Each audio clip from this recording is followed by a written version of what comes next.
మీరు ఏ ఒక్క రోజు కూడా ఈ పిల్లలకు ఉద్యోగాలు ఇవ్వాలని ఆలోచన చేస్తుంటే అవి ఎప్పుడో పరిష్కారం అయ్యేటివి. వాళ్ళకి ఇవ్వాల్సిన అవసరం ఉందా? వాళ్ళకి ఇవ్వకపోతే ఏమవుతుంది? ఏం చేస్తారు వాళ్ళు?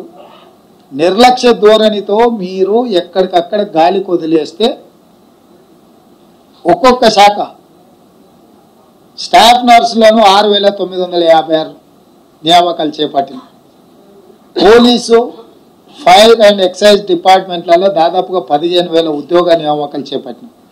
ఇదే సింగరేణిలో కారుణ్య నియామకాలు సంవత్సరాల కొద్దీ పక్కన పెడితే డాక్టర్లు ఇవ్వాల్సిన సర్టిఫికెట్లు కూడా సరిగ్గా ఇవ్వకపోతే ఏసీబీ దాడులు చేయించి 441 కారుణ్య నియామకాలు మేము చేపట్టినాం. గురుకులాలలో దాదాపుగా వేలాది మంది టీచర్ల నియామకాలు చేపట్టినాం.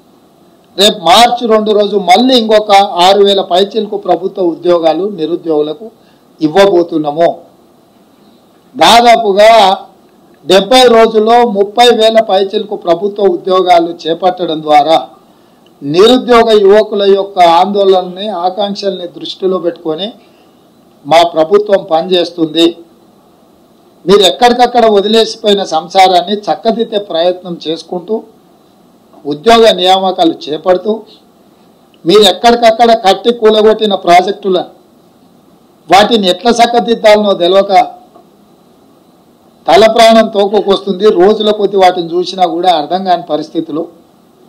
ఈరోజు అందులో నుంచి ఉత్తమ్ కుమార్ రెడ్డి గారు ఏమంటారు, ఆయనకున్న అనుభవాన్ని అంతా పెడితే కూడా వాళ్ళు చేసిన తప్పిదాలను లెక్క రాసుకోనిక కూడా సమయం సరిపోతలేదు. ఎంత బుర్ర లేకుండా. అందుకనే మన ఎక్కడో చెప్పిన దూలంలాక పెరిగిండు కానీ దూడకున్న బుద్ధి కూడా లేదు హరీష్ రావు. కానీ మేడిగడ్డల నీళ్ళు ఎత్తి అన్నారంలో పోయాలంట. అన్నారం బలిగిపోయిందని అన్నారం గేట్లు ఎత్తి నీళ్ళు కిందకు వదులుతానంట. మళ్ళీ ఇళ్ళకెళ్ళి ఎత్తాంట మళ్ళీ అందులోనే పోయాలంట. అసలు ఏమన్నా మెదడు ఉండే మాటలు మాట్లాడుతుండ.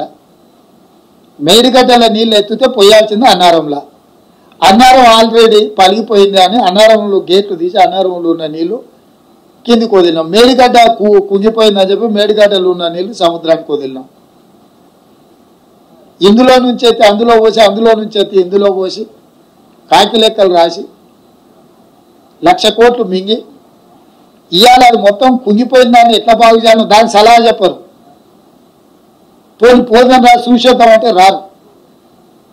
పోనీ 80,000 పుస్తకాలు చదివినైనా రావయ్య స్వామి బడికి వచ్చి నీ చదువంత ఏందో చూడు, ఇక పరీక్షలు అవుతున్నాయి ఏమైనా చెప్పు అని అంటే ఆయన రాడు.